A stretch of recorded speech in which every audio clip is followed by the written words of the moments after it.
Buenas tardes. Muchísimas gracias por vuestra asistencia a la cuarta sesión del ciclo de Mujeres Creadoras, ciclo que este año es la tercera edición. Este ciclo está organizado por Vicky Calavia y en colaboración con el Servicio de Mujer e Igualdad. Uno de los objetivos de este ciclo es visibilizar las aportaciones de las mujeres en distintas disciplinas. Hemos hablado este año del periodismo, del cine, de la literatura, y en esta cuarta sesión nos toca abordar la arquitectura y la mirada de género a cargo, y nos acompaña, de Lucía Pérez Moreno, que le agradezco su participación y disponibilidad a participar y facilitar tu presencia en este ciclo. Todos podemos conocer a Lucía, incluso Vicky hará todo un recorrido a su trayectoria profesional, pero Lucía es profesora titular en composición arquitectónica en la Universidad de Zaragoza. Y ya no quiero restar más tiempo y dejo la palabra a Vicky. Muchísimas gracias. ¿Hola? Sí. Bueno, pues yo voy a hacer un repaso por tu trayectoria antes de empezar a hablar, pero bueno, bienvenida. Gracias. Es un placer tenerte aquí. No sé si entre el público hay personas que conocéis a Lucía. Si no la conocéis, pues os va a asombrar su trayectoria siendo tan joven. Es el motivo principal, ¿no? También por estar aquí cubriendo disciplinas diferentes de mujeres, punteras, ¿no? Cada una en su disciplina, pero además con una carrera bastante importante en poco tiempo, ¿no? Diría yo. Bueno, Lucía Pérez Moreno es natural de Zaragoza, profesora titular en composición arquitectónica en la Universidad de Zaragoza y acreditada como catedrática. Ha sido profesora invitada en la Universidad de Colorado de Estados Unidos en el 2016 y en Leuven de Bélgica en el 2022 y 2024. Es doctora en arquitectura por la Universidad Politécnica de Madrid y filósofa por la de Bélgica. Cuenta con estudios de máster en Columbia University en Estados Unidos, de posgrado en la Universidad de Helsinki en Finlandia. Es arquitecta y urbanista por la Universidad de Navarra, donde fue Premio Extraordinario y Premio Nacional de Estudios Universitarios de España. Está especializada en Historia de la Arquitectura Española del siglo XX y en Teoría Feminista dentro de la arquitectura o enfocada a la arquitectura. Desde 2016 lidera proyectos de investigación sobre historia de las mujeres en la arquitectura española, entre los que destaca el proyecto MUGO, Mujeres en la Cultura Arquitectónica Postmoderna Española, de 1965 al año 2000, y una plataforma digital, Arquitectas en el Mapa, que desarrolló entre 2019 y 2023 y financió el Ministerio de Ciencia e Innovación y el Ministerio de Igualdad del Gobierno de España. Ha editado 4 colecciones especiales sobre arquitectura y teoría feminista. Hablaremos luego sobre ellas. Y es editora de una serie de libros, Perspectivas de Género en la Arquitectura, que cuenta ya con 3 volúmenes. Su último libro, Mujeres y Arquitectura en una España en Transición, se publicó en marzo de este año, lo tenemos aquí en exclusiva, se está presentando ya en muchos espacios en España y fuera, que ahora nos contará Lucía. Ha recibido 12 reconocimientos o premios a su labor investigadora, entre los que destaca el premio Celia Morós del programa Aragón Investiga, su nominación a los premios internacionales de crítica de la arquitectura en el 2017 y varios premios en la categoría de investigación de las Bienales Españolas de Arquitectura y Urbanismo del 2016, 2018 y 2021. Es miembro de la Asociación de Mujeres Investigadoras y Tecnólogas, de la Asociación Española de Críticas del Arte, del colectivo Plataforma de Mujeres en el Arte Contemporáneo, etcétera, etcétera. Recientemente el Gobierno de España la ha incluido en su unidad de Mujeres y Ciencia como una de las investigadoras españolas más innovadoras. Bueno, esto es impresionante. Habéis podido escuchar un resumen, porque me dijo, te mando un resumen de todo lo que hago. Suena muy bien. Suena bien. Sí. Suena bien. Se nota que lo he escrito yo, ¿no? Bueno, Pues empezamos por el principio, Sí. Lucía, si te parece. Como se trata en estas conversaciones ya no solo de conocer los trabajos y el desarrollo, que por supuesto, y profundizar en él, sino de conocer al personaje, conocer a estas mujeres creadoras, vamos a empezar por... ¿sí? No se le oye. Sí.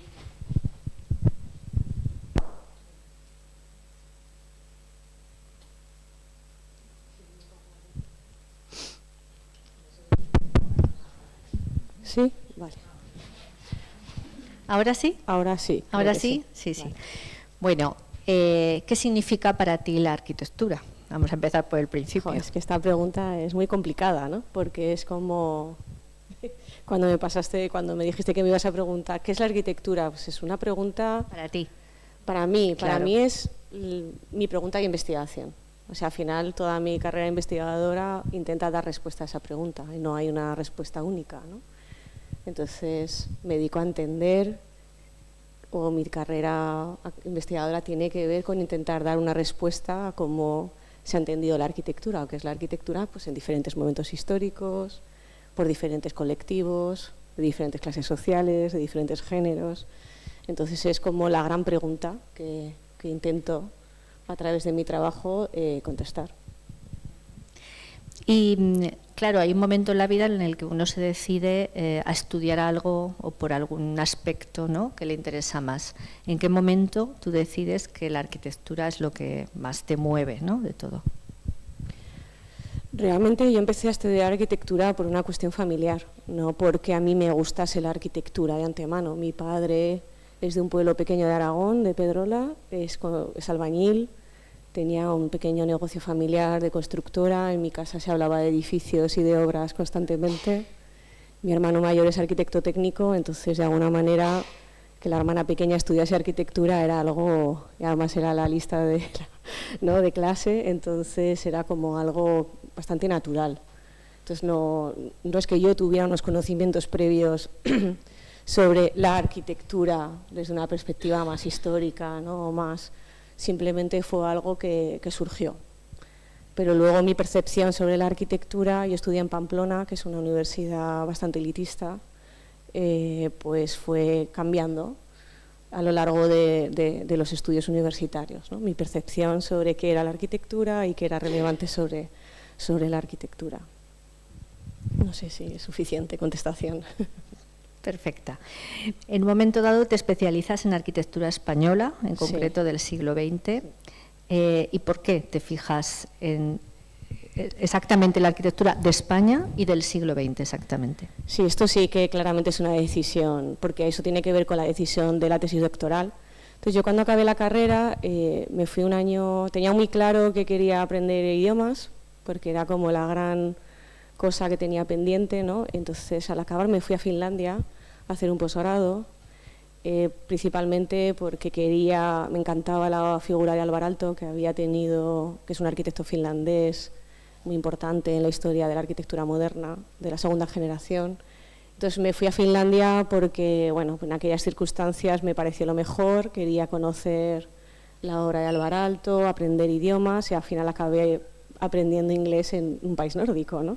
Que puede parecer raro, pero no lo es, porque en los países nórdicos todo el mundo habla inglés, toda la educación de posgrado es en lengua inglesa, con lo cual lo hice, ¿no?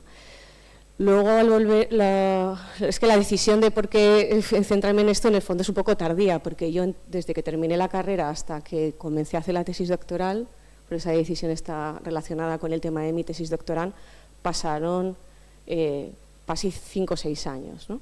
Entonces, al acabar la carrera me fui a Finlandia porque quería tener una experiencia internacional, también al ser de una zona rural, luego salí a Pamplona, pues era como lo que me pedía el cuerpo, que creo que es una cosa bastante habitual a mis estudiantes ahora mismo, que se van todos de Erasmus en tercero de carrera, es como algo lógico, ¿no? Quieres salir y ver mundo.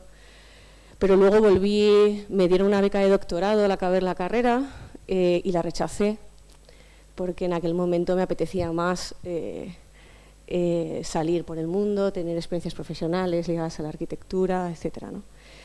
Entonces, al volver de Finlandia me fui a trabajar a Madrid, a un estudio de arquitectura, trabajé varios años y Y ahí tuve como una gran crisis profesional, porque me di cuenta de que había cometido un error y que a mí lo que me gustaba era la investigación, ¿no? Entonces ahí tuve como un momento de crisis, entonces solicité varias becas de posgrado y acabé marchándome a Estados Unidos, a la Universidad de Columbia, a hacer un máster en Historia y Teoría de la Arquitectura.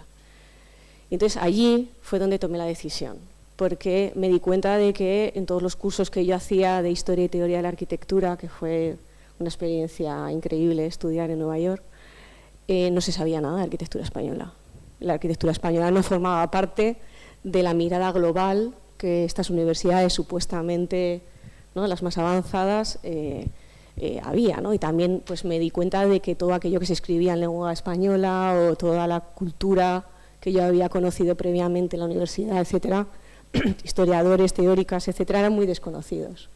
Entonces, cuando acabé el máster y tuve que tomar la decisión sobre cuál iba a ser mi tema de investigación, pues decidí que tenía que hacerlo sobre arquitectura española, porque para eso estaba yo, ¿no?, ahí, para poder transmitir en lengua inglesa y colegas internacionales lo propio de mi cultura y de mi país. Entonces, fue una decisión que tardó, ¿no?, en llegar, porque luego ya sí que conseguí un puesto de trabajo aquí en la universidad, en la Universidad de Zaragoza, para hacer la tesis doctoral, pero fue una decisión como muy consciente, ¿no?, y tomada de una manera muy pensada, digamos, pero tardó en llegar, no fue algo inmediato. Igual que cuando acabé la carrera tenía muy claro que me quería ir, después de las experiencias internacionales que tuve tenía muy claro que lo que quería hacer era investigar sobre mi país.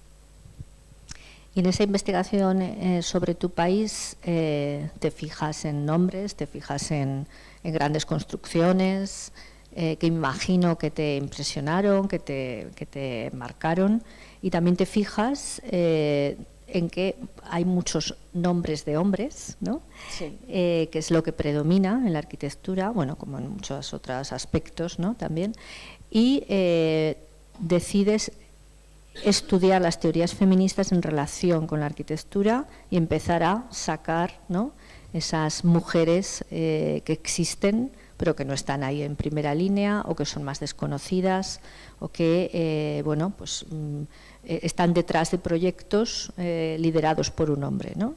Y todo ese ¿cómo llegas a todo ese proceso, ¿no? ¿Cómo te fijas especialmente en la mujer? Nuevamente esa es una decisión que tardó en llegar otros 6 o 7 años. Si pones alguna de las imágenes de...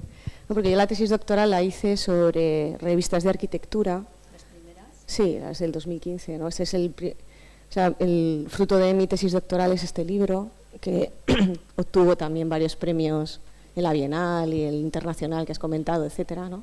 Entonces, la tesis doctoral la hice sobre una revista de arquitectura del tardofranquismo, que fue como una de las primeras revistas privadas que hubo en España, ¿no?, financiadas por los UARTE, que seguro que si sabéis sobre arte los conoceréis, ¿no? Entonces, en esta revista de arquitectura que se publicó entre el 66 y el 75, ahí al final, no, las anteriores, ahí pues dejaré. Ahí yo todavía no tenía ni idea de teoría feminista. O sea, lo que tenía eran experiencias vitales como mujer, que es distinto, que está relacionado, pero no es lo mismo, ¿no? Y claro, yo sí que veía pues que mis profesoras, que apenas tenía profesoras mujeres, que no conocíamos nada de mujeres arquitectas en clase. Desde luego me llamaba mucho la atención también que todas las arquitectas que conocía siempre estaban casadas con un arquitecto. Esto es una cosa que siempre me llama mucho la atención, y porque siempre no conozco a ninguna arquitecta que se presente ella, ¿no?, sino que siempre como de la mano de... y luego al hacer la tesis doctoral, en los últimos años de la revista ya empieza a aparecer alguna figura femenina, aunque siempre como colaboradora, como ayudante, ¿no?, y empieza a haber una cierta apertura. Entonces, al acabar la tesis doctoral y después de sacar el libro, etcétera, pues tuve pues otra nueva crisis disciplinar, ¿no? Y bueno, ¿y ahora qué, no? He acabado esto, he estudiado esto, ¿qué hago, no? Entonces, mi intención era moverme a la transición. Yo digo, bueno, he estudiado el tardofranquismo, pues ahora me toca, ¿no?, desde una perspectiva lógica, historiográfica, moverme a la transición, ¿no? Entonces, también, ¿qué no se ha escrito sobre la transición? ¿Qué es especialmente interesante de la transición en el contexto español, ¿no? Y claro, el tema de las mujeres me parecía que era clave, ¿no? Porque al final, desde la historia, en el contexto concreto de España, la década de los 70, el periodo de la transición, el primero de los años 80, coincide con la crisis del movimiento moderno, de la modernidad arquitectónica, ¿no? Entonces, desde la perspectiva internacional, esa época de crisis de la modernidad siempre se habla como un periodo de inflexión en la historia de la arquitectura del siglo XX, donde aparecen nuevos intereses, ¿no? Toda la narrativa sobre posmodernidad, etcétera, pero nunca se hablaba de las mujeres, ¿no? Y en el contexto español en concreto, la transición, si algo marca la transición, es la incorporación de las mujeres a las universidades de manera prácticamente exponencial. Y si algo es importante, desde mi punto de vista de la transición española, es la nueva adquisición de derechos de las mujeres, ¿no? Entonces ahí empecé a leer mucho sobre la transición, sobre colegas historiadoras del arte, algunas de ellas están aquí hoy, gracias por venir, para entender mejor cómo había sucedido ese fenómeno. Y entonces me pareció que si realmente quería conseguir proyectos de investigación y abrir un nuevo campo, que es de lo que trata la investigación científica en el mundo académico, ¿no? Pues el tema de las mujeres aunaba muchos aspectos, ¿no? Porque yo podía, de alguna manera, todo lo que ya había trabajado en la tesis doctoral y todo lo que ya sabía, intereses propios personales, porque obviamente para meterte en esto te tiene que interesar, y luego obviamente un campo de trabajo inexplorado y muy interesante. Y entonces pues decidí ir en esa dirección y me salió bien, digamos. Y sigues en ella. Y sigo en ella, sí, sí. Vamos a ver qué publicaciones has ido realizando. Sí, esto cuando empecé a trabajar con este tema y empecé a interesarme sobre tema de género y arquitectura, que todavía no tenía muy claro por dónde tirar. Entonces en el año 17 hablé con el Colegio de Arquitectos de Aragón para ver si me apoyarían en hacer unos ciclos de conferencias sobre arquitectura y género. Les interesó mucho. Yo aquí todavía no tenía muy claro por dónde tirar, ¿no? Pero bueno, como soy muy lanzada, pues dije, bueno, yo lo preparo. Y la verdad que la respuesta fue muy positiva. El Colegio de Arquitectos me apoyó, entonces monté varios ciclos, que tienes ahí algunas imágenes, ¿no? Donde lo que hice fue invitar a Zaragoza a colegas de otras universidades españolas, arquitectas, que estaban trabajando sobre género y arquitectura desde diferentes perspectivas, ¿no? Unas hacían historia de las mujeres, otras trabajaban sobre urbanismo y perspectiva de género, otras sobre temas de domesticidad, otras lideraban discursos claramente feministas, pero ya en aquel momento todavía no tenía muy claro cómo categorizar todo eso. Sabía que me interesaba, pero bueno, yo las fui inventando. Entonces, a lo largo de estos ciclos que duraron 5 años, o sea, cada año yo fui aprendiendo en paralelo. Ahí también tomé la decisión de que tenía que estudiar teoría feminista, porque si no nunca iba a poder entender esto bien. Entonces primero estuve yendo de oyente a clases de teoría feminista en la Facultad de Filosofía y Letras de la Universidad de Zaragoza, y finalmente ya decidí matricularme en filosofía y estudiar filosofía en paralelo a mi carrera académica, ¿no? Como apoyo. ¿Y la filosofía de qué manera te ha servido para construir el relato que estás construyendo? Que esa parte me interesa mucho. Muchísimo. Porque realmente yo no conozco arquitectos que también hagan filosofía, o por lo menos yo desde luego los desconocí. Cuando me lo dijo Lucía me pareció muy interesante, ¿no? Muchísimo. Claro. Para mí estudiar filosofía ha sido un punto de inflexión bestial. También porque no es lo mismo estudiar filosofía con 18 años que con 40, ¿no? Cuando ya tienes unos intereses, una visión del mundo, una vida, ¿no? Entonces, claro, estudias las asignaturas que te interesan con una pasión, por lo menos yo, ¿no? Muchísimo más encarnada, ¿no? Ya puedes decir, bueno, me interesa, ¿no? Políticas, filosofía política del 18. Pues trabajo, ¿qué vas a hacer? Pues a ver quién había que hacía algo de feminismo en aquella época, ¿no? Entonces yo todos los trabajos que tenía que hacer para las diferentes asignaturas de feminismo o de filosofía, siempre que podía, pues elegía una teórica feminista de ese campo, porque a ver, teóricas feministas hay de todos los campos. Entonces, pues hacía o de politólogas o de ética, pues de ética de los cuidados, yo me iba siempre que podía para aprender más sobre feminismo. Y luego en filosofía también hay asignaturas específicas de teoría feminista.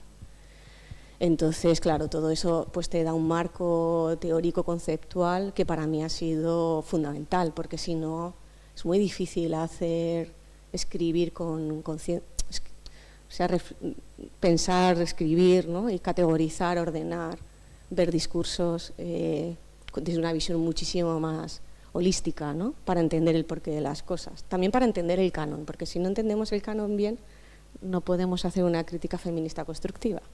Entonces, entender bien el canon, ¿no? Entender los movimientos, diferentes líneas de pensamiento, y para entender también cómo otras arquitectas que estaban trabajando historia de las mujeres, especialmente en la academia en lengua inglesa, británica y norteamericana, poder situarlas teóricamente en qué línea de pensamiento está cada una, por qué está haciendo cada una haciendo esto.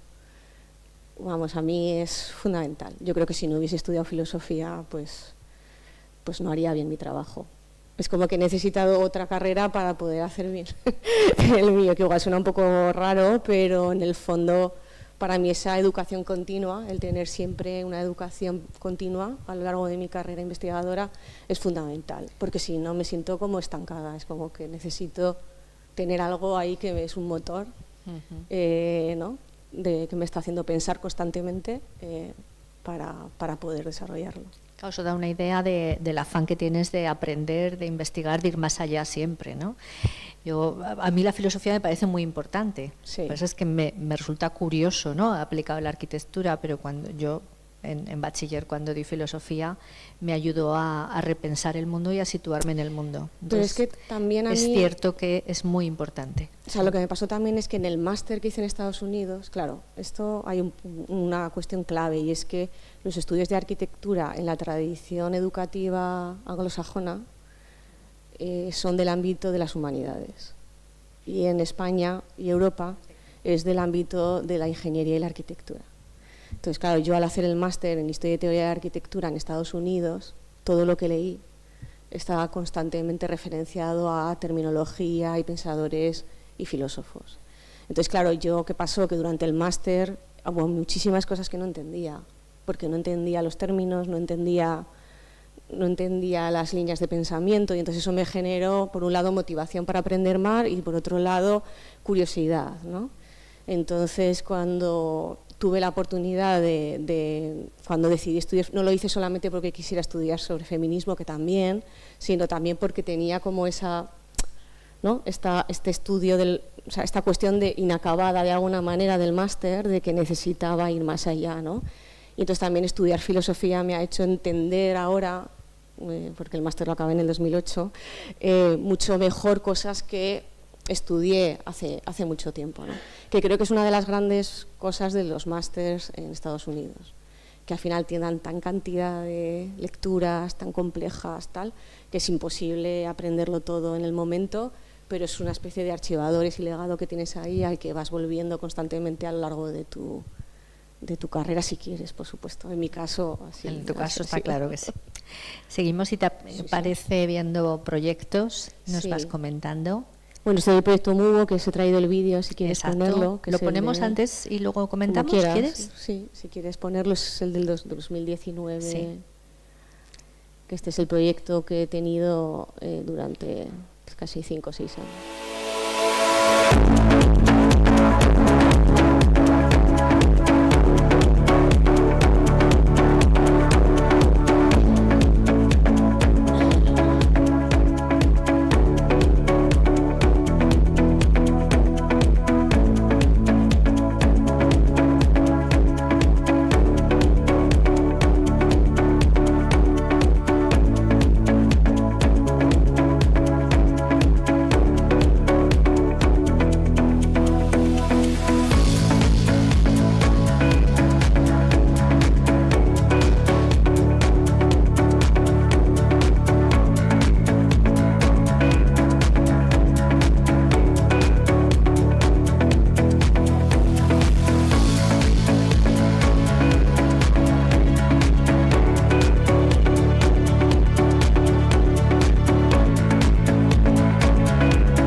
Bueno, impresionante, casi 200 obras analizadas, miles de artículos. Vamos a pararnos en las cifras, si te parece. El tanto por ciento de mujeres que no salen nombradas, ¿era? 48, sí. Me acuerdo ahora, el que decía el vídeo, que son muchísimas, ¿no? Sí, o sea, el proyecto tiene como un montón de cosas. Entonces, la primera parte del proyecto lo que hicimos fue analizar revistas de arquitectura en España. También, como yo había hecho la tesis doctoral sobre revistas de arquitectura en el tardofranquismo, lo que propuse a la hora de analizar el proyecto de mujeres fue continuar trabajando con revistas de arquitectura, ¿no? Entonces analizamos 25 revistas de arquitectura, todas, desde el año 65 hasta el 2000, 16 eran de colegios de arquitectos, las oficiales, y el resto eran revistas, digamos, privadas, que sobre todo van apareciendo a partir de los años 80. Y entonces hicimos un análisis estadístico, ¿no?, de la aparición de mujeres arquitectas en las revistas. Entonces ahí analizamos prácticamente 5.500 artículos. Esto es un trabajo de 2 años realizado con un doctorando, ¿no? O sea, que es un trabajo muy intenso. Con un equipo importante, sí, que salía, sí. Y ahí los porcentajes van principalmente en torno al 88% de los artículos que aparecen en revistas de arquitectura son de autoría exclusivamente masculina, eso a modo global. En torno al 8% son autoría mixta, hombres y mujeres, y en torno al 4% son solo mujeres. Entonces también esto es importante porque en la época de la transición y los años 80 y 90, publicar en revistas de colegios de arquitectos se consideraba un mérito profesional para ser profesor universitario. Entonces también da mucha respuesta de por qué no hay mujeres, ¿no? Porque al final las revistas profesionales de arquitectura se consideran indicadores de calidad. Y este criterio es un criterio sesgado, como muchos criterios que a priori no parecen que lo vayan a ser, pero luego cuando haces un estudio estadístico y empiezas a ver qué pasa, si cambia a lo largo del tiempo, si no cambia, lo que vimos es que no cambia con respecto a la incorporación de las mujeres a la profesión y los porcentajes son muy estables en el tiempo, ¿no? O el modo en el que cambia no responde a esa incorporación, porque no todos los territorios son iguales, ¿no? Detectamos que la Comunidad de Madrid es un territorio tremendamente hostil con la autoría femenina, otros territorios, sin embargo, son menos hostiles. Cataluña, por ejemplo, hay más porcentaje de mujeres gradualmente incorporándose a la profesión con respecto a lo que está sucediendo en las universidades. Luego también hay territorios que no tienen continuidad en las publicaciones, como Aragón, por ejemplo, que no tiene una continuidad estable en sus publicaciones, con lo cual eso no permite que haya tanta visibilidad del trabajo de arquitectos y arquitectas aragonesas en los medios. Y los medios son muy importantes, porque los medios generan valor social, cultural e histórico. Entonces, el primer trabajo que hicimos fue un análisis de los medios, ¿no?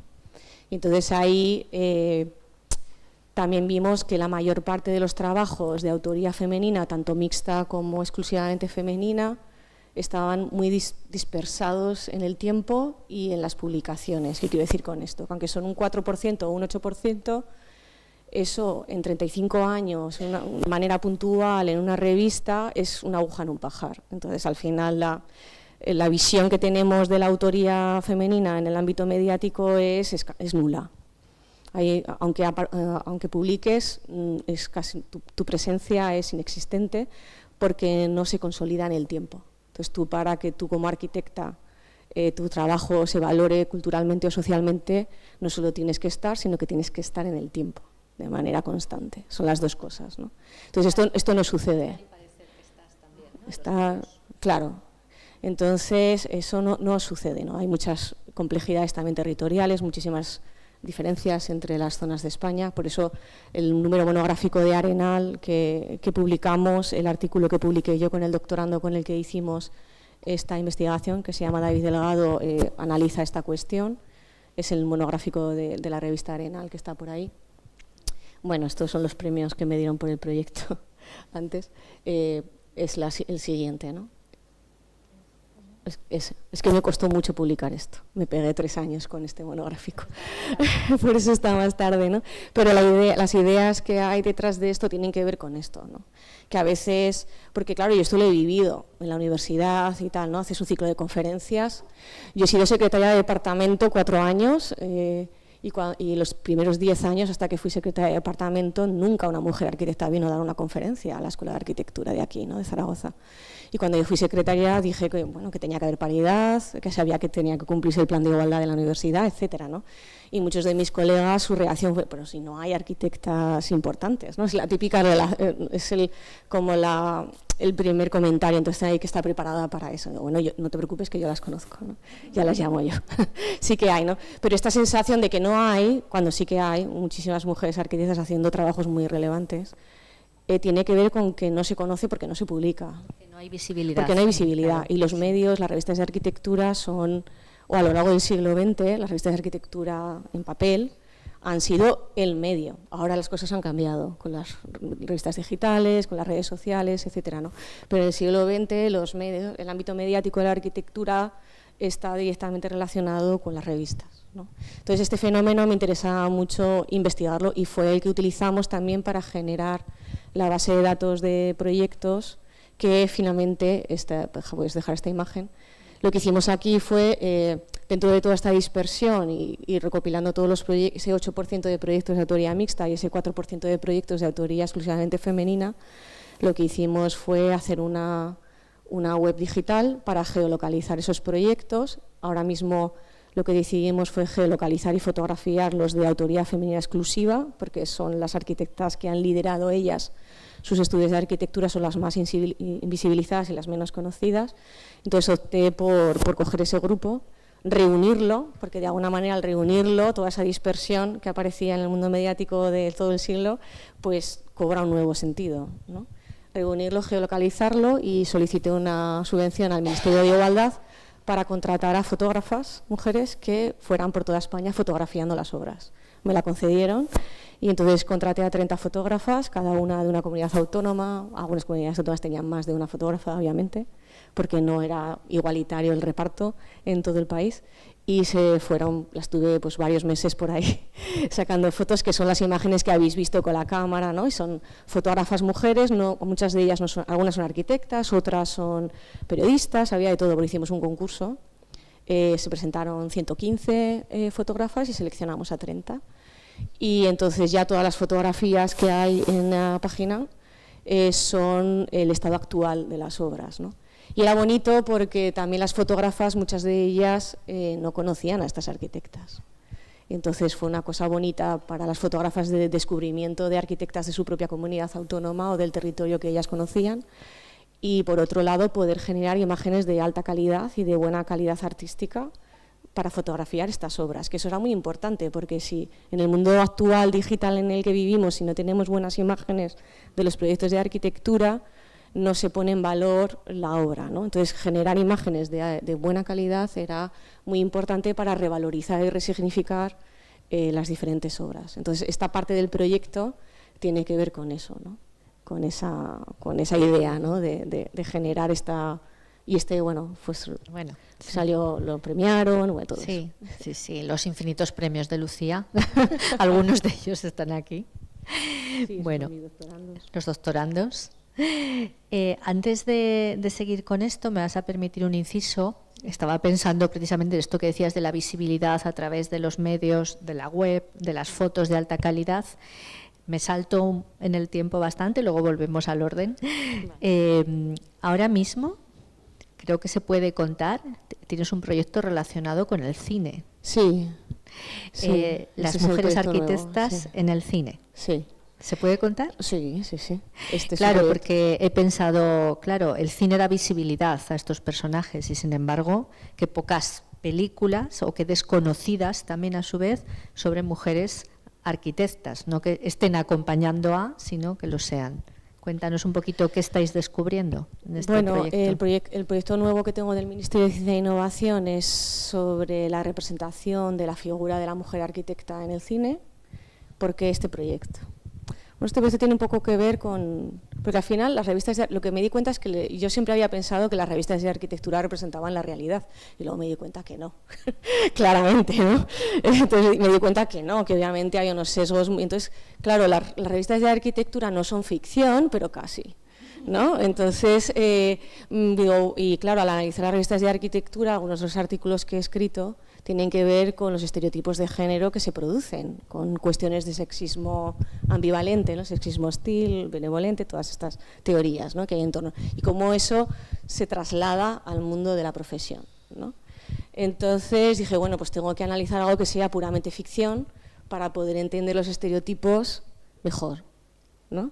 Y por eso decidimos dar el paso al cine. También un colega mío de departamento está especializado en cine, y yo no soy especialista en cine, entonces lo pedimos juntos, ¿sabes?, siendo él especialista en cine y yo especialista en mujeres y género, y entonces llevamos como año y medio, hemos hecho una base de datos, tenemos como unas 250 películas, donde o bien la protagonista o la actriz o el personaje secundario es mujer arquitecta. Prácticamente ninguna de ellas la cuestión de la arquitectura, la cuestión no tiene un peso importante. La gran mayoría de ellas lo que tenemos son relaciones románticas, ¿no? O sea, en plan matrimonio, ¿no? Tal. Sí que hay un porcentaje interesante de mujeres, de arquitectas lesbianas, del tema LGTBI y cómo se representan, y esto le estamos dando bastante, nos parece muy interesante cómo se está representando. Tenemos algunos...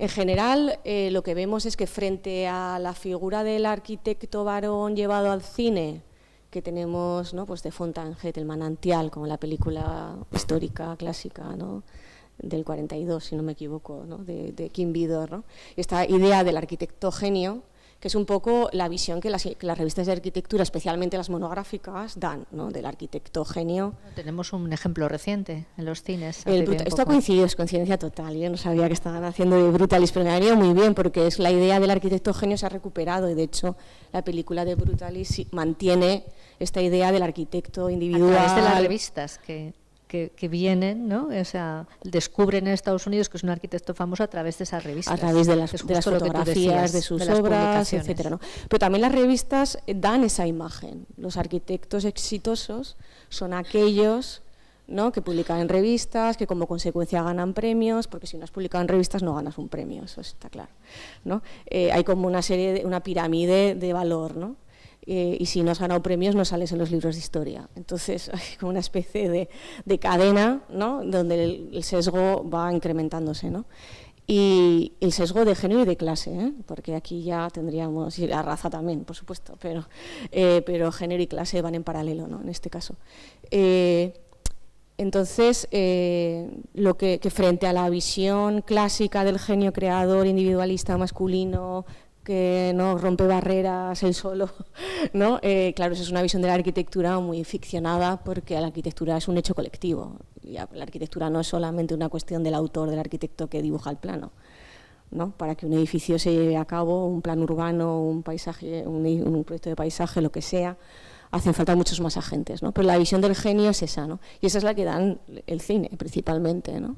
Y muchas veces las revistas monográficas de arquitectura, especialmente en el siglo XX, es también la que han dado, ¿no? Ahora las cosas quizá están empezando a cambiar un poco, ya porque hay más voces plurales, ¿no? Que hay más pluralidad de voces, y entonces ya no tenemos solo esta visión que era la que dominaba en las revistas de arquitectura. Pero lo que vemos en el caso de las películas donde las mujeres son arquitectas es otra cosa. En ningún caso esta visión se da una visión de una arquitecta genial, maestra, no.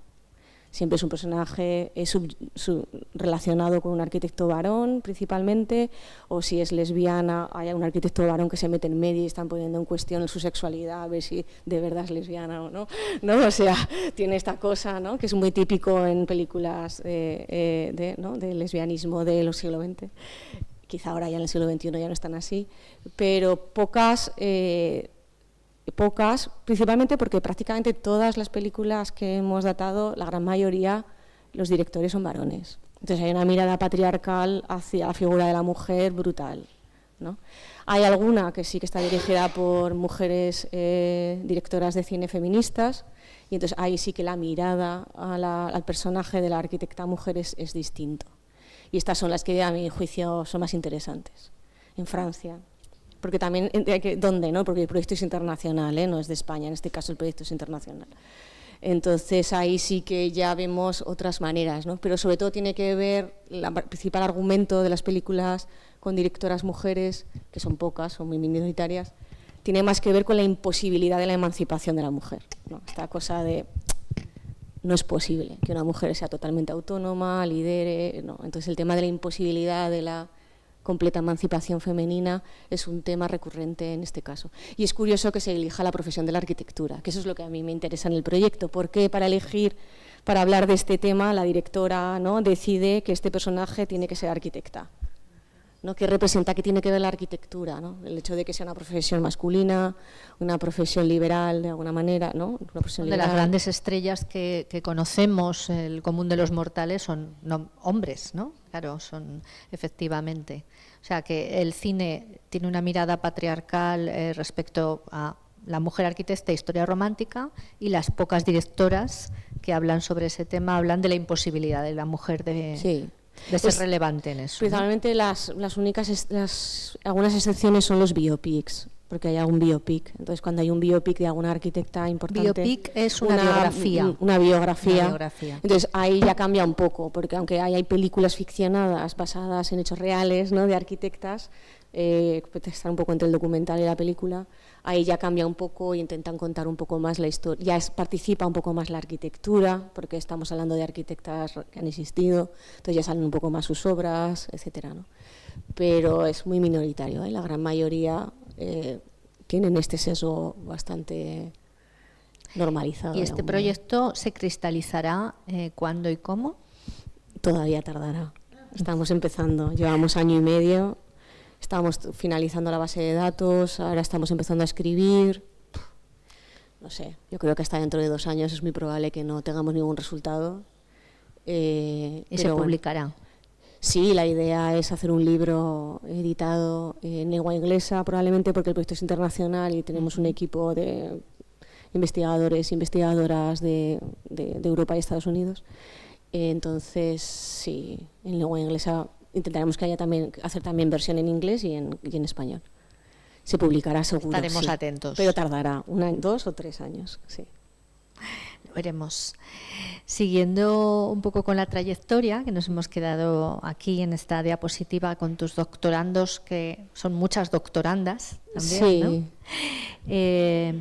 Tu trabajo en la Universidad de Zaragoza es muy amplio, ¿no? Muy diversificado. Te dedicas a la investigación, organizas cursos, seminarios, talleres, diriges a doctorandos. Lucía es una de las personas que conozco que más ayuda, subvenciones y proyectos consigue, porque me cuenta uno y al día siguiente que la veo ya ha conseguido otro, que es impresionante.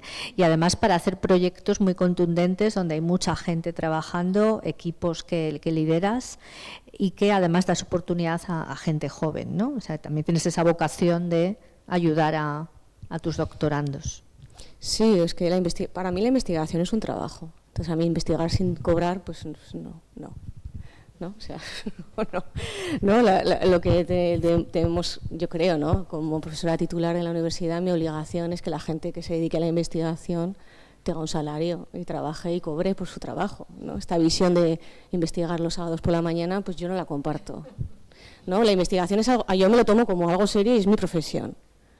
Entonces yo no comparto esta visión de que la investigación es algo que se hace, la respeto. Y hay muchísima gente que lo hace así y entiende la tesis doctoral como una cosa a largo plazo y me parece muy bien, pero entonces es otra cosa. Es una cosa, pues tú la puedes hacer así porque te apetece, me parece muy bien. Pero para mí la investigación es mi profesión. Entonces tampoco es que gane muchos proyectos, es que es mi trabajo. Si no, no estaría trabajando, no sé si me explico. O sea, es que mi trabajo es conseguir dinero para sacar proyectos de investigación adelante. Y para que la gente que trabaja conmigo esté cobrando un salario. Entonces también, claro, conseguir que la gente que consigue contratos de predoctorales, hay que tener en cuenta que la gran mayoría de ellos son el primero de su promoción. Entonces yo no puedo ofrecerle a una chico o una chica que se ha pegado 6 o 7 años estudiando una carrera durísima como es arquitectura, que es el primero o primera de su promoción, un contrato precario. Me parece una falta de respeto. Entonces, porque yo he pasado por eso. Yo he pasado por eso y sé lo que es ser el primero de tu promoción, que dedicarte a la investigación y que no tener a nadie que te ayude a conseguir un salario digno para poder trabajar en la investigación, o que te cueste muchísimo, ¿no? Entonces, como yo he pasado por eso y lo sufrí, pues me revelo a que mis doctorandos pasen por ello, ¿no? Y además yo, como sé cómo funciona el sistema, pues yo les puedo ayudar a conseguirlo. Entonces es que me parece fundamental. Yo, si no cobran, no, pues entonces no están trabajando, no sé, o sea, tienen que cobrar. Y el conseguir dinero para investigar es que es fundamental, es que si no es muy difícil, o sea, se puede hacer, tú puedes trabajar tú solo, puedes hacerlo, yo podría hacerlo y decir, bueno, pues no pido proyectos y me quedo yo sola, se puede hacer, y probablemente en algún momento de mi carrera académica lo haga, porque si no es muy difícil concentrarte en tus cosas, porque también coordinar a tanta gente implica un trabajo extra que al final la vida tiene el día tiene las horas que tiene, ¿no? Pero en este momento para mí es muy importante montar el grupo de investigación. Entonces, en este momento mío, claro, yo cuando estuve con la tesis doctoral y los primeros años de postdoctorado trabajaba yo sola, entonces eso ya he tenido unos cuantos años. El siguiente paso era montar el equipo, y para montar el equipo necesito que la gente cobre bien, lo mejor posible. Entonces sí, les ayudo, obviamente. Es mi trabajo también ayudar a la gente joven a que consigan profesionalizarse en el ámbito de la investigación. Nos parece muy bien. Sí, no sé. A mí es que me parece lógico, lo que no me parece lógico es no hacerlo. Bueno, avanzando un poco en la actualidad de lo que tienes ahora sobre la mesa, yo quería hablar contigo de tu publicación. ¿Del libro? Sí, Mujeres y Arquitectura en una España en transición, el que tienes ahí encima de la mesa. Pues cómo ha sido la acogida, cómo fue la presentación y qué lugares has recorrido en la presentación de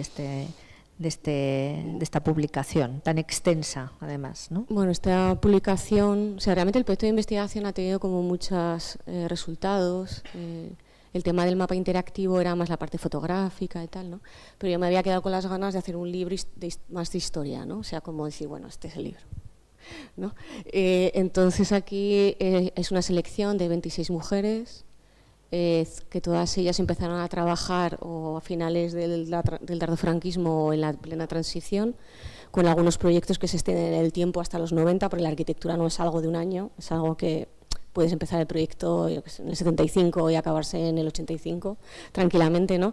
Entonces lo que hice fue seleccionar para intentar ver, sobre todo mi pregunta era entender en qué ámbitos de especialización o de trabajo habían conseguido labrarse una carrera profesional. Porque claro, la arquitectura es muy amplia, tú te puedes dedicar a muchísimas cosas dentro de la arquitectura. Puedes hacer vivienda, puedes hacer museos, puedes trabajar en la administración pública, puedes trabajar en urbanismo, en paisaje, puedes hacer muchas cosas, ¿no?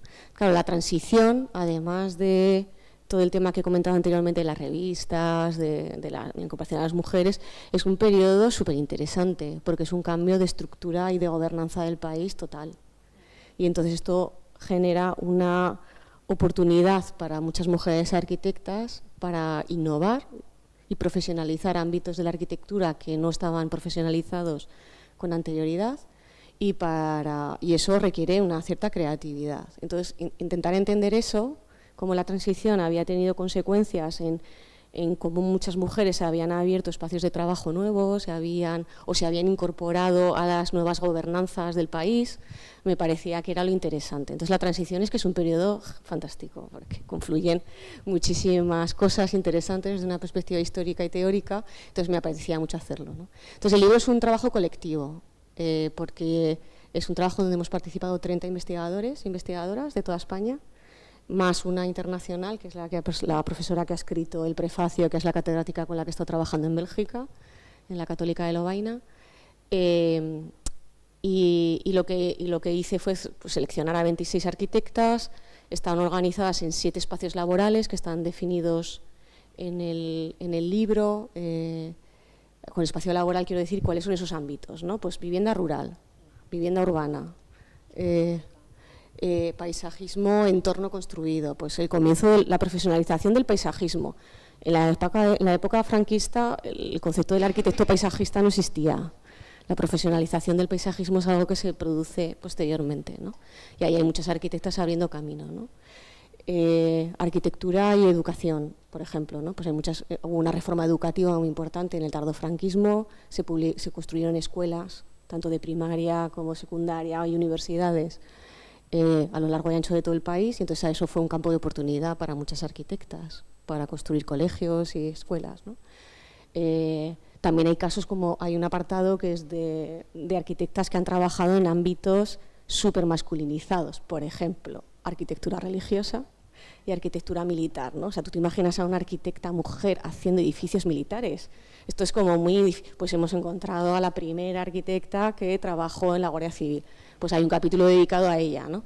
Entonces, lo que a base de todo el tiempo que ha durado el proyecto, pues he conseguido conocer a muchísimos colegas de otras universidades españolas que conocían a alguna arquitecta, que trabajaba sobre esto. Entonces, a lo largo del tiempo conseguí crear ese mapa de colaboradores y colaboradoras, y cada uno le adjudiqué un capítulo. Y bueno, y coordiné el libro. Yo he escrito algunos capítulos de arquitectas aragonesas, por supuesto, los que me he quedado yo, y el resto de colegas, yo he coordinado el libro y bueno, y aquí está. Ha sido un trabajo muy duro de coordinación. Enhorabuena. Sobre todo de coordinación y de darle sentido global al conjunto, ¿no? ¿Y dónde lo has presentado por ahora? Lo presentamos en Madrid en marzo. Que fue muy bien, en la librería Naos, y luego lo hemos presentado en Palma de Mallorca hace poquito, y ahora tenemos prevista, pues todavía no tengo fecha, pero tenemos prevista en Valencia, que lo iba a presentar en Valencia, pero luego sucedió inclemencias climatológicas y lo tuve que cancelar, entonces todavía tengo que buscar otra fecha. Aquí en Zaragoza, en Cálamo, también lo quiero hacer probablemente en junio, porque mayo está lleno, ¿no? Que la librería, entonces sobre todo en librerías, ¿no? También voy a dar una conferencia dentro del ciclo de la Tribuna de la Cultura del Instituto de Patrimonio y Humanidades en junio, aquí en el Paraninfo, y hablaré sobre el libro de manera más específica, ¿no? Y ahora lo que estoy haciendo es la versión inglesa, porque para mí es fundamental sacar el libro en inglés. Para sacarlo fuera. Sí, es fundamental, porque si no, no se conoce ni la historia de España, ni se pone a España en el mapa, y es muy importante que el libro esté accesible en lengua inglesa para que colegas internacionales que trabajan en esto lo conozcan y conozcan más, porque ese es el objetivo inicial, o sea, eso es lo que yo quería hacer desde el principio, ¿no? Entonces, para mí eso es bastante importante, sí. Vamos cerrando círculos. Y de todas las mujeres que has investigado en todos tus proyectos relacionadas con la arquitectura, de Aragón, nacionales, internacionales, ¿ha habido alguna que te provoque alguna admiración mayor? O ya sé que todas te parecerán interesantes, que son al fin y al cabo tus estudios y tus investigaciones, como tus hijos casi, pero siempre a lo mejor hay alguien que te ha impresionado, que te ha marcado más, ¿no? de esta historia. ¿Conocida Pues sí, o desconocida? A ver, claro, más que personajes concretos, me ha interesado ámbitos. O sea, me interesa entender mejor por qué estos ámbitos están más feminizados, qué ámbitos trabajan mucho las arquitectas y no se conocen. Eso sí, ahí sí que he visto muchas posibilidades de otros proyectos, y algunas de mis doctorandas las tengo trabajando en eso.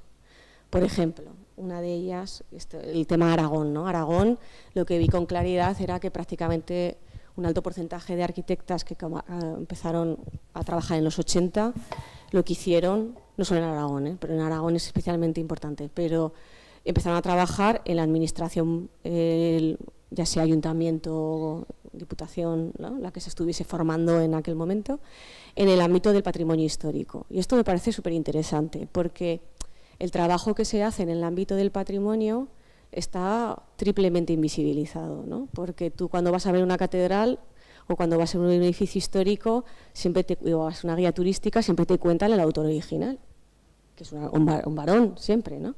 Y la cantidad de mujeres que hay rehabilitando, conservando y manteniendo el patrimonio histórico español es tan alto, tan alto, y en Aragón vi que muchas se habían dedicado a eso. Entonces ahora tengo una doctoranda que tiene un contrato de investigación predoctoral financiado por el Gobierno de Aragón que está investigando esto. Y ya tenemos datados más prácticamente de 300 monumentos de todo Aragón que han sido intervenidos, conservados y restaurados por mujeres arquitectas, ¿no? Y ahí hay varias figuras sobresalientes que tienen que ver con, pues, jefas de sección de patrimonio, tal. Entonces hay como salidas profesionales muy invisibilizadas del ámbito de la educación o de los medios, que son fundamentales, porque si no, todo nuestro turismo histórico no estaría ahí. Todos nuestras catedrales, nuestros palacios renacentistas, no se mantendría, y muchas veces ni nos lo planteamos. Y claro, eso me parece, entonces me interesa más que figuras concretas, que diga, porque un poco quiero huir un poco del concepto genio, no quiero replicar esa idea, no quiero llevar maneras de escribir historia claramente masculinas y sustituirlo, sino que lo que me interesa más son los discursos disidentes, más críticos, ¿no?, en la manera de construir historia, porque me parece que desde el ámbito teórico del feminismo es a mí por lo menos es lo que me motiva más, entender cómo, porque si no es que las mujeres no están, o sea, las mujeres mayoritariamente están en aquello que no encaja en la guía normalizada, digamos.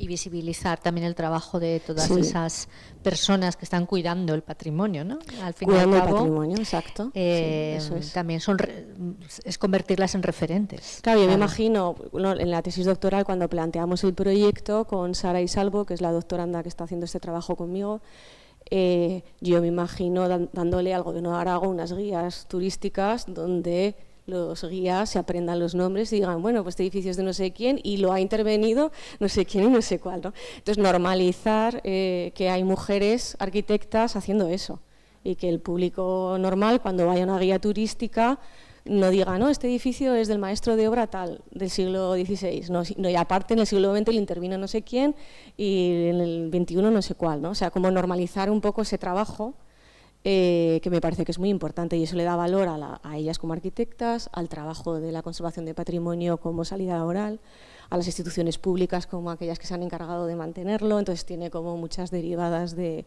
valor que me parece que son importantes.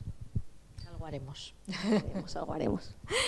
Bueno, y ya para ir acabando esta extensa trayectoria y dar paso al público también, que seguramente querrá comentar cosas contigo o preguntarte cuestiones, estás ahora con un proyecto que tiene que ver con la democracia cuidadora y la arquitectura que acabas de lanzar, ¿no? Explícanos un poco de qué va. Si quieres poner la imagen. Bueno, a ver, esta es la presentación del libro de Mallorca. Sí, esto es, no sé, igual tiene que estar por ahí, pero bueno. Esto es otra tesis, esta es otra, bueno, esto es lo de los premios, tal. Esto tiene que ver con que en el ámbito del trabajo de investigación también vimos que... Yo creo que igual es un PDF, quizá, por eso no aparece. Vale. Estará en la carpeta, ¿no? Si lo puedes mirar al final, porque esto es de este año, tiene que estar con fecha del 25. Esto es otra doctoranda que tengo haciendo la tesis doctoral sobre la situación diagnóstico de las residencias para las personas mayores en Aragón. Porque vimos que los temas de... Este es el otro libro con el que estoy ahora. No hablamos de eso. Pues no... Justo el anterior. Ese, sí. A ver. Bueno, esto vimos que también muchísimas arquitectas están trabajando en arquitecturas ligadas a los cuidados, ¿no? Y que esto en el fondo también es una deriva feminista, porque la ética de los cuidados es en gran medida una crítica feminista a la ética de la justicia kantiana, ¿no? Y entonces todo lo que tiene que ver con entender los cuidados desde una perspectiva feminista también me interesaba mucho, ¿no? Y es un ámbito profesional en el que las arquitectas han trabajado también mucho, igual que el patrimonio, el tema de este tipo de edificios más ligados a los cuidados también es un ámbito interesante, ¿no? Entonces aquí le propuse a una doctoranda que ya está prácticamente terminando la tesis, centrarnos en el caso de Aragón. Claro, mis doctorandos, prácticamente todos ellos, exceptuando uno que tiene una beca nacional, el resto tienen contratos predoctorales financiados por el Gobierno de Aragón. Entonces, para que te financien un proyecto de investigación, el gobierno de Aragón tiene que tener algún tipo de ¿cómo se dice?, de desarrollo, tiene que tener algún tipo de valor para el propio gobierno de Aragón, ¿no? O sea, se supone que para eso estamos en la universidad, para hacer una investigación que luego pueda revertir de manera positiva para políticas públicas, o al menos yo lo entiendo así. Obviamente hay muchas posibilidades, ¿no? Pero yo lo entiendo así. Entonces, esta investigadora, Irene González Fernández... Un retorno. Un retorno, exacto, un retorno, ¿no? Entonces, claro, esto coincidió con el COVID, ¿no? Entonces coincidió con el COVID, las noticias estas terribles de la muerte de gente, en personas mayores en residencias. Entonces yo estaba con el proyecto de investigación de mujeres, viendo que había mujeres que habían hecho residencias, y dije, bueno, hay que hacer algo, ¿no? Claramente aquí hay futuro. Entonces lo planteamos. Entonces la doctoranda ya lleva varios años haciendo el diagnóstico de la situación, y aquí lo que propusimos es debatir sobre el tema, hacer unos encuentros con una estructura un poco similar a los encuentros que había hecho de género los anteriores años, en colaboración con el Colegio Oficial de Arquitectos de Aragón, pero aquí incorporamos algo nuevo, que es también algo que he aprendido en Bélgica, porque en los últimos 2 años he estado de profesora invitada a la Católica de Lovaina en Bélgica. Claro, en Centro Europa los procesos de participación están muy normalizados. Yo ahí en Bélgica he conocido un catedrático que se había jubilado hace 10 años, es decir, que tenía 75 años, que es experto en participación ciudadana. O sea, toda su carrera académica tenía que ver con esto, ¿no? Entonces, claro, ¿no?, el desarrollo que hay allí de todas estas técnicas y la importancia que le dan a nivel cívico y a nivel social son muy interesantes, ¿no? Entonces, esto tiene que ver con eso. Lo que hicimos fue para plantear propuestas de diseño inclusivo o de reformulación del diseño de este tipo de espacios, nos parecía que no lo podíamos hacer con la visión jerárquica de arquitecto-usuario, sino que había que hacer procesos de participación horizontales, porque es muy para los arquitectos y arquitectas es muy importante entender la voz de los cuidadores que trabajan ahí, de los trabajadores sociales, de las familias, ¿no? Todo esto, ¿no? Para luego, en la tesis doctoral de Irene, ver cómo esto puede revertir en una crítica al modo tradicional de diseñar este tipo de espacios y plantear, ¿no?, nuevas, o sea, escuchar qué es lo que quiere la gente, ¿no? Qué quiere la gente y la gente que trabaja ahí, qué necesidades ve y qué problemas ve, ¿no? Porque si no, para un arquitecto... Una arquitectura útil también, claro. Sí, útil, no solo útil, yo le llamo inclusiva, ¿no? O sea, una arquitectura que realmente sirva para ese propósito, ¿no? Entonces, estas jornadas tienen que ver con eso. Y ya para terminar, tu próximo proyecto, que lo habíamos sacado por aquí, es un libro. Ese es un libro. Sí, próximo libro, Bueno, estoy terminando ahora, no sé cuándo lo voy a acabar, pero... Ay, sí, ese ¿se ha ido? Bueno, es que este proyecto, esto no es un proyecto realmente, esto lo he hecho yo porque sí, o sea, no tengo financiación, lo he hecho porque he querido. Esto es un libro, esto es un libro en lengua inglesa directamente, este sale directamente en lengua inglesa. Este es un libro que es un recopilatorio de los artículos teóricos más importantes de una arquitecta y filósofa belga, que es con la que yo he estado trabajando los 2 años que he estado en Bélgica, que se llama Hilde Heinen, ¿no? Y que para mí, ella sí que es un referente. O sea, para mí Hilde Heinen es una mujer impresionante, porque es arquitecta y filósofa, la conozco, he leído sus textos desde hace muchos años. Ella fue la presidenta de la Asociación Europea de Historiadores de la Arquitectura, de la cual yo también formo parte. Tuve la oportunidad de conocerla en varios eventos, etcétera, entonces tenía muy claro que quería trabajar con ella. Entonces conseguí financiación de los fondos Next Generation para cogerme una licencia docente en la Universidad de Zaragoza y poder irme a Bélgica 2 años. Y entonces allí, trabajando con ella, pues se me ocurrió la idea de hacer un libro con una selección de sus textos teóricos, ¿no? Pero este es un libro muy de teoría, es de filosofía y arquitectura, este sí que es un libro teórico. Entonces estoy terminándolo ahora, que yo creo que saldrá después de verano, espero. Y ella también es una arquitecta y filósofa pionera de la introducción del feminismo en el discurso. Ella tiene ahora 65 años y bueno, ha escrito monografías teóricas sobre Sibyl Moholy-Nagy, por ejemplo, está muy influida por la filosofía de la Escuela de Frankfurt, que fue muy importante en Bélgica, en Centro Europa, cuando ella hizo la tesis doctoral. Entonces es una teórica que me interesa mucho y me apasiona hablar con ella, ¿no? Es estas cenas que son maravillosas, ¿no? Y bueno, entonces es una recopilación de sus textos, es una selección de 26 artículos y yo escribo la introducción situando un poco su pensamiento a nivel teórico, donde está dentro de la escuela filosófica a la que ella pertenece y eso es. Pero esto sí que ya es una cosa solo mía, o sea, es una cosa más de que me motiva y leerle es maravilloso porque cada texto es no sé, no tiene fondo, ¿no? O sea, de estas personas que saben tanto que dices, joder, qué maravilla, ¿no? Hablar con esta mujer. No, pues eso. Esto ya tiene que ver con que, igual luego se convierte en, le da vueltas, ¿eh? Porque he dicho que tendría que hacer esto con más teóricas, ¿no? Porque al final el tema de los sesgos de género está a todos los niveles. La gran mayoría de los hombres arquitectos, pocos son los que leen a teóricas mujeres, ¿no?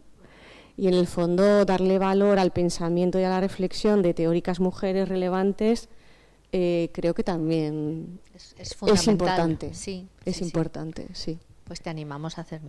No sé si me dará la vida para todo, pero bueno. Seguro pero que sí, estoy segura de ello. Sí, sí, sí. Vamos a abrir al público lo que queráis comentar con Lucía, de todo lo que ha ido diciendo.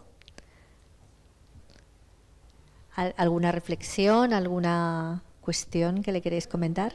Sí. ¿Qué piensas que puede aportar a la arquitectura que las mujeres han estado desaparecidas? Del mismo modo que en el cine, la literatura, la incorporación de mujeres creadoras ha abierto a sensibilidades especiales, ángulos Sí. desde los que analizan la realidad. En la arquitectura y en la más inmediata, resulta que las mujeres, el habitáculo de las mujeres ha sido el doméstico, la casa, ¿no? Es donde la mujer ha estado, digamos, ha desarrollado su vida. Esta incorporación de mujeres diseñando casas, diseñando espacios, ciudades, plazas, ¿qué puede aportar o qué piensas que está aportando? Si es que Sí, muchísimo. O sea, no todas. Las mujeres que tienen claramente una mirada feminista y crítica con la herencia recibida, sí. Por supuesto hay muchísimas arquitectas que no, o sea, porque no les interesa eso o porque es que también nuestra educación es tan canónica, o al menos la mía lo fue, y creo que ahora van cambiando un poquito las cosas, pero de manera lenta, que muchas veces muchas arquitectas no son tampoco conscientes de que están reproduciendo maneras de hacer muy canónicas, ¿no? Entonces las que sí, pues todo lo que tiene que ver con la incorporación de la perspectiva de género al urbanismo, al diseño de espacios, es eso. O sea, al final son arquitectas feministas que son críticas con la manera tradicional de entender el urbanismo, ¿no? O de entender el diseño de viviendas, ¿no? Entonces, todos los planes que hay ahora que son obligatorios en ayuntamientos de incorporación de la perspectiva de género en el diseño del espacio público de la ciudad, todo eso es legado no solo de arquitectas, también de sociólogas, geógrafas urbanas, antropólogas sociales. Es pues un trabajo muy multidisciplinar, ¿eh? Pero las arquitectas son las técnicos que tienen la capacidad de hacerlo, ¿no? ¿No? Porque las sociólogas, las geógrafas urbanas, etcétera, lo que hacen más es el diagnóstico, ¿no? Y ahí hay una relación muy importante porque las arquitectas leen a sociólogas y a tal, y entonces se dan cuenta, ¿no?, de que el trabajo, la manera que han tenido el modo en el que han sido educadas y la manera en la que han venido desarrollando el trabajo puede tener sesgos, ¿no? Pues eso tiene que ver con, sobre todo, pues prevenir la percepción de violencia en las calles, por ejemplo, ¿no? Que son cosas tan sencillas como mejorar el alumbrado, cambiar las líneas de transporte dependiendo de la movilidad, lo que se llama la movilidad de los cuidados. No sé si habéis oído este concepto. Esta idea de la movilidad de los cuidados también es una reivindicación feminista de arquitectas y geógrafas urbanas, ¿no? Que es tener en cuenta, darse cuenta de que las ciudades, la manera tradicional de entender la ciudad ha sido a través de la experiencia vital del varón de clase media, ¿no? Entonces el modo de vida de mujeres o de un gran porcentaje de mujeres no se ha tenido en cuenta a la hora de diseñar las ciudades, ¿no? Y sobre esto se lleva escribiendo más de medio siglo, ¿no? Entonces sí que han abierto nuevos ángulos, pero también el tema de los cuidados, por ejemplo, ¿no? Muchísimas arquitectas están haciendo diseño más inclusivo. El tema de la participación, sobre todo, interesa principalmente a mujeres, ¿no? El tema de la arquitectura tiene que ser más horizontal, hay que dar más voz al usuario, etcétera. Es un modo de trabajo que muchas mujeres feministas acogen de una manera más tranquila y que tampoco es mayoritario, sigue siendo todavía desafortunadamente muy minoritario. Entonces sí, están abriendo muchísimos debates. Lo que pasa es que muchas veces los debates no son bien recibidos, otras veces se usurpan los debates, también pasa mucho, ¿no? Que muchas mujeres van liderando un debate, un cambio, etcétera, y luego vienen arquitectos varones, hacen eso y no cuentan que hay una genealogía de mujeres detrás de años diciendo que esto debería hacerse así. Esto también sucede, la usurpación de la intelectualidad femenina sucede en todos los ámbitos, ¿no?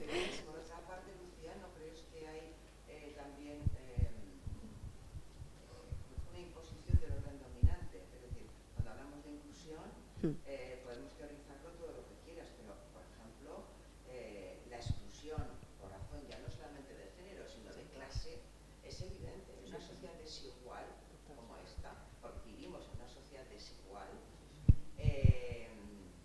no tenemos más que mirar nuestros barrios. Es decir, no es lo mismo lo que se está construyendo en Oliver, con toda la transformación que está sufriendo el barrio Oliver, que la transformación que ha podido sufrir, pues yo qué sé, o lo que se idea para el propio centro de la ciudad o para determinados barrios, como puede ser este del extrarradio, que antes era extrarradio, pero que ahora se ha puesto como muy de moda, que es un pueblecito, Montecanal, o también un pueblecito que está al lado a la salida de María de Huerva, por ahí, ¿cómo se llama el que está al lado? Cuarte. Quiero decir, Sí. o sea, ¿cómo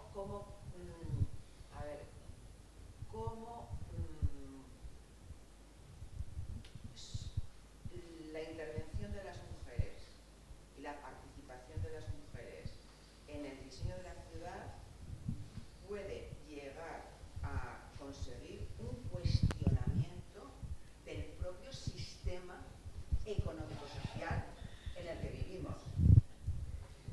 Sí. ¿Me explico? Quiero decir que en realidad los planteamientos respecto al urbanismo, los planteamientos respecto a cómo deben ser las ciudades, a ver, tienen que ser planteamientos, no dejan de ser más que planteamientos ideológicos. O sea, vemos como determinados centros de la ciudad se dejan degradar, se expulsa a la gente que tradicionalmente ha vivido ahí. Podemos poner ejemplos como el casco histórico de Zaragoza, que de acuerdo es muy amplio, es muy claro intervenir, pero claro, en la medida en que las entidades públicas no tienen potestad sobre la propiedad privada para determinar esto hay que hacerlo así y además contar con las voces, lógicamente femeninas, que para eso somos mayoritarias en Sí, no, sí tienes toda la razón. No sé, quiero decir, veo que estamos ante retos muy importantes. Sí, son retos muy complicados. Pero que hay muchas cosas que podemos teorizarlas hasta la saciedad, pero que no se... pero que después la realidad es pertinaz porque el sistema y el orden establecido está imponiendo unas normas terribles. Sí, estoy completamente de acuerdo, María Ángeles. Sí.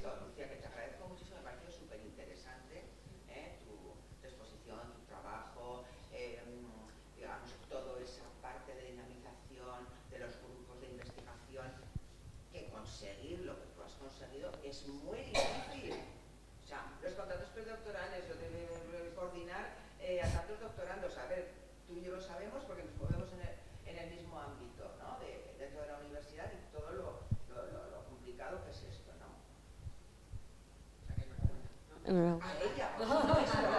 No, lo que dices, tienes toda la razón. O sea, el problema está que la perspectiva de género no es suficiente. O sea, entramos con la interseccionalidad, con el tema de la clase, mujeres, porque también solamente dándole voz a las mujeres usuarias tampoco es suficiente, porque tienes que tener, es que son muchos factores. ¿Cuáles son ejemplos de éxito?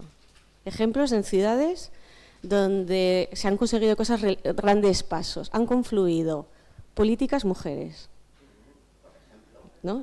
Que en política haya mujeres. Si no hay mujeres en política, por mucho que teoricemos y mucho que dinamicemos, llegas al obstáculo de la política y si no tienes a alguien que reciba eso de una manera crítica, no lo lleva a cabo, no apuesta por ti y tal, ¿no? Políticas mujeres con mirada crítica. Con mirada crítica, claro, porque si políticas mujeres feministas, o sea, que tengan claramente una conciencia feminista. Estamos hablando de la conciencia feminista, la tienen que tener todas, porque si la mujer no tiene conciencia feminista es casi peor.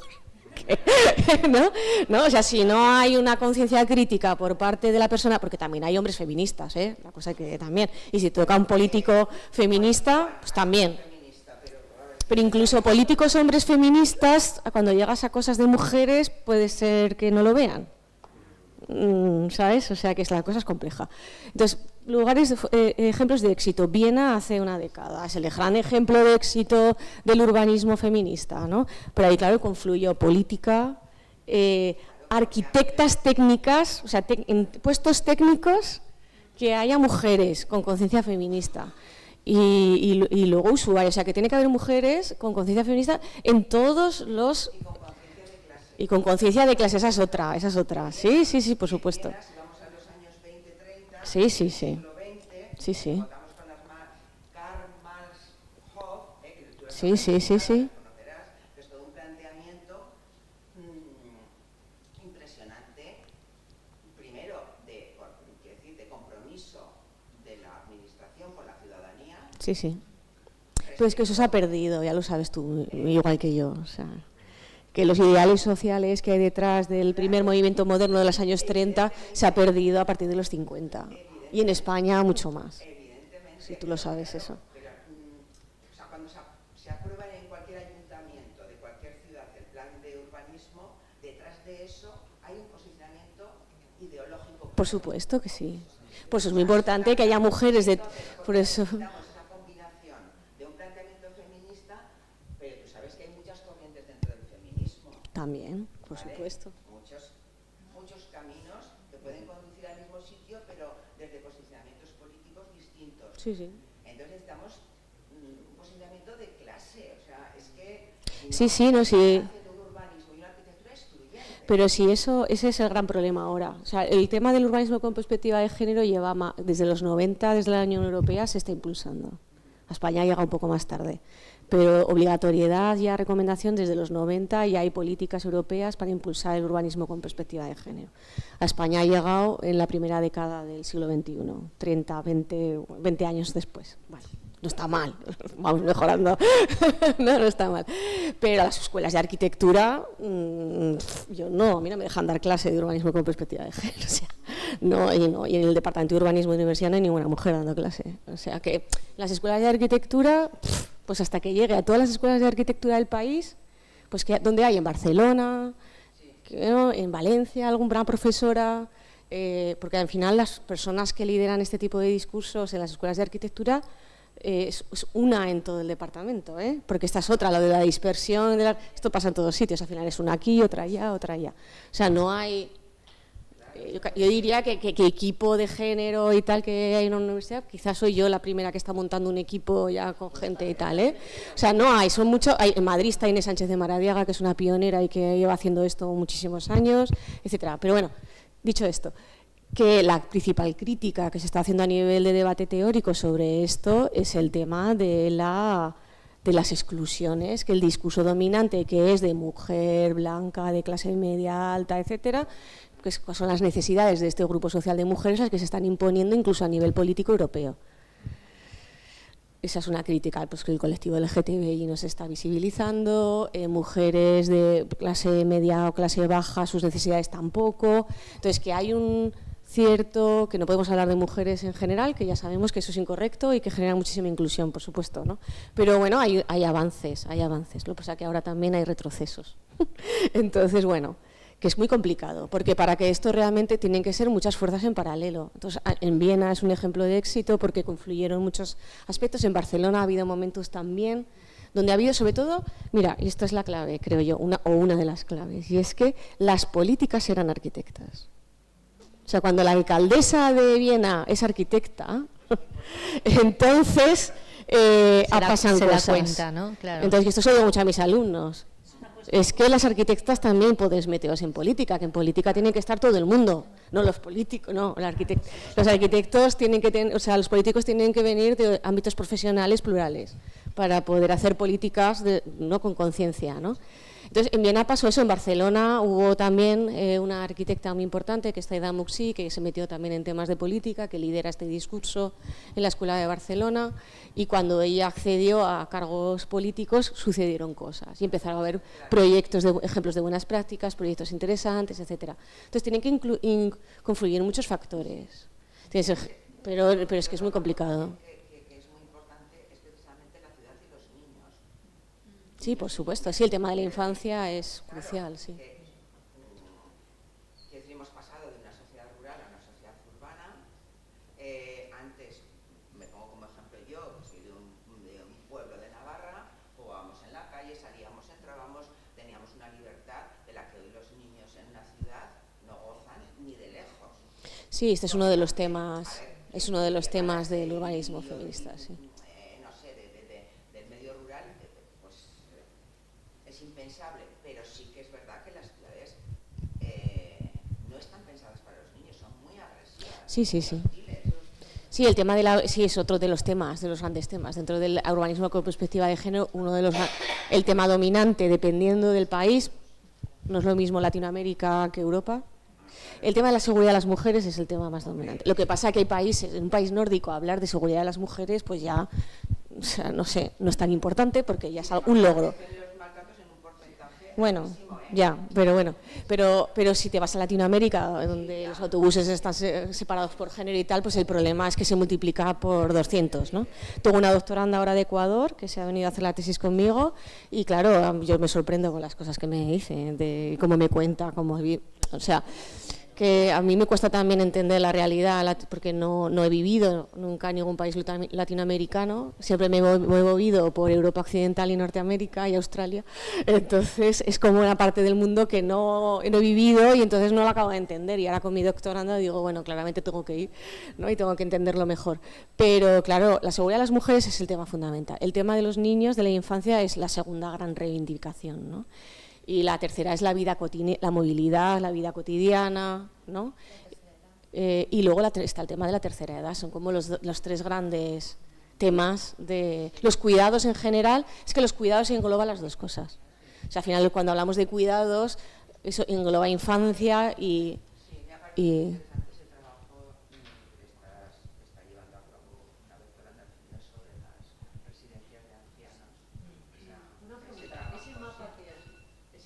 Suena un teléfono. Sí, está la web, se llama arquitectasenelmapa.unizar.es. Arquitectas en el mapa. ¿Usted cree que tendremos arquitectas que trabajen en la reforma de la lonja? Pues no lo sé, la verdad. Una pregunta muy concreta. Va a haber una manifestación, no sé si es el sábado, porque sí, ¿verdad? Sábado, no estoy, solamente es eso, porque hay problemas, porque hay que rehabilitar o transformar la lonja. ¿Habrá mujeres? Pues no lo sé. Habrá que ir el sábado para comprobarlo.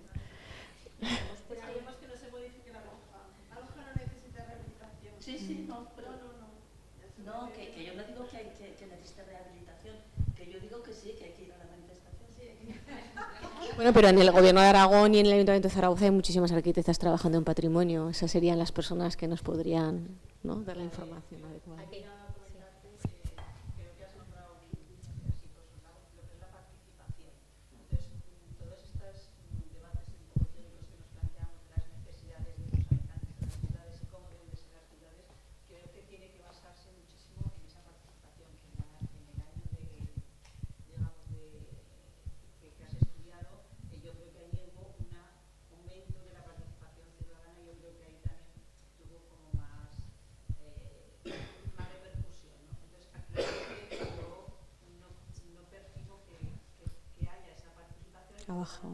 Pero lo que decimos que los arquitectos o los técnicos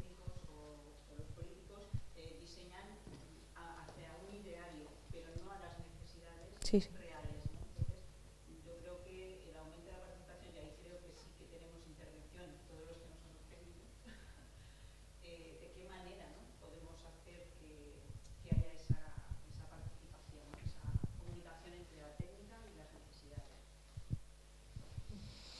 Hombre, sí, estoy de acuerdo en que tiene que haber más. Ha habido un bajón, creo, sí, también, ¿no? Yo también lo he percibido un poco, ¿no?, de que ha bajado. En otros países es que está más normalizado.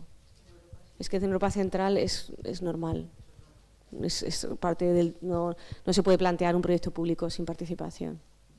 Está tan normalizado, llevan tanto tiempo haciéndolo que es como implanteable, ¿no? ¿Cuál era la pregunta? Perdona, ¿cómo se puede...? Hombre, pues la educación de los arquitectos y las arquitectas en estos temas es fundamental. El que no haya educación específica sobre estos temas en la universidad es algo que me preocupa, pero yo no tengo la posición de poder, y no creo que la tenga nunca, para incorporar esto, porque hay muchas barreras que superar para hacerlo. Entonces, interés, no solo, también, pero a nivel educativo de la universidad tiene que ver con otro tipo de políticas de poder. De que la ciudadanía entienda que tiene que participar. Uf. Ya. Sí, sí. Y la gente no va, ¿no? Pero al menos que las haya. Yo lo único que te puedo decir es que sí, que el tiempo que viví en Finlandia y el tiempo que viví en Bélgica, en Estados Unidos no, porque Estados Unidos es otro mundo, pero el tiempo sí que he notado que hay un sentir ciudadano democrático entre la gente más alto que en este país. La gente está muchísimo más concienciada de que es un país democrático y de que ellos tienen voz y voto. Y esa conciencia me parece que en España es menor. Es mi percepción, no estoy especialista en el tema, ni mucho menos, pero mi percepción de vivir allí y de ver cómo funciona es esa. Entonces también creo que el sentir, ¿no?, el darnos cuenta de que la democracia somos todos y si nos implicamos la democracia se cae, es algo que obviamente hay que fomentar, sí. Teníamos por aquí la última pregunta, porque ya nos tenemos que ir, sí. Como docente de la universidad que eres, por ejemplo, en tu asignatura, que imagino que la coletilla estará en la perspectiva de género, ¿no?